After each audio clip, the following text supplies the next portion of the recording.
Le verdict de culpabilité de Derek Chauvin. Écoutez, les images et les détails du meurtre de George Floyd un an plus tard sont encore difficiles à recevoir pour les personnes noires, que ce soit aux États-Unis ou ici. Ce sont des images qui ont roulé en boucle, surtout à la faveur, encore une fois, des rebondissements dans cette affaire-là, là, avec la condamnation du policier Derek Chauvin. Ça peut être difficile à recevoir. Et Renzel Dashington, humoriste, m'a écrit tout récemment pour me dire, écoute, il faudrait qu'on parle de ça. Et j'ai pensé l'inviter pour parler de ça. Salut Renzel. Salut Patrick, ça va? Oui, toi? Compliqué. Oui, compliqué, pourquoi? Écoute, tu sais, il y a beaucoup de gens qui prennent le fait que Derek Chauvin soit coupable au premier degré, mais moi, aujourd'hui, et comme bien d'autres, j'ai l'impression de vivre un deuil et j'aimerais dire aux auditeurs, si tu as un ami noir, check voir comment il va. On l'appelle. Appelle-le, texte-le, check voir comment il va. George Floyd, c'était la première fois que j'ai vu un homme mourir, Patrick. C'est vrai, hein? On le souligne pas assez. Aux nouvelles, quand ça a commencé, quand la séquence commence, il est vivant. Mais à la fin, il est décédé. Ouais. Puis tu sais, pour moi et pour bien d'autres, c'est quelqu'un que j'aurais pu connaître. Il n'est pas mort dans un accident de sport extrême ou dans un accident. C'était pas un accident. Moi, j'ai vu un homme avec le genou sur sa nuque pendant 8 minutes 47 secondes en plein jour. Et cet homme, le jour même, j'étais moi-même pas sûr qu'il allait aller en prison. Donc, on avait un peu le souffle coupé. Et pour moi, en tout cas, j'ai l'impression de vivre le deuil aujourd'hui. Que cet homme, la justice, ça soit qu'il soit encore en vie et malheureusement, il est mort pour rien. Donc, pardon.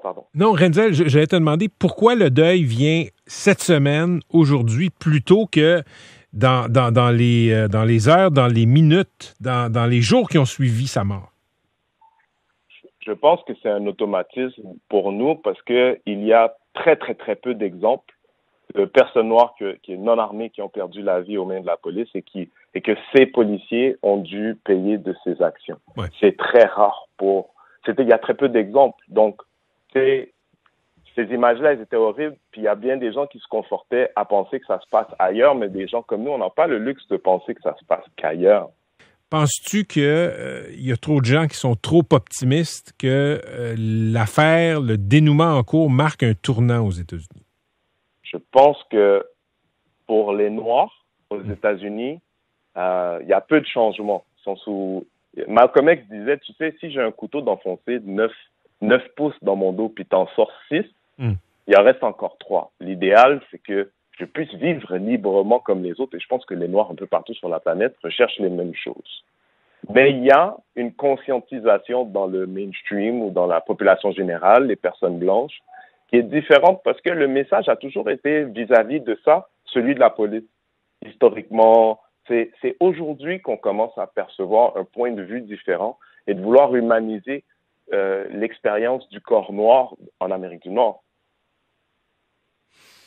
Mais je te sens pas très optimiste. Puis je veux pas te mettre des mots dans la bouche, mais je suis assez d'accord avec toi, là. C'est une très petite demande de demander l'avis pour des gens libres, mais on en est là, on peut pas faire abstraction de la réalité, Patrick.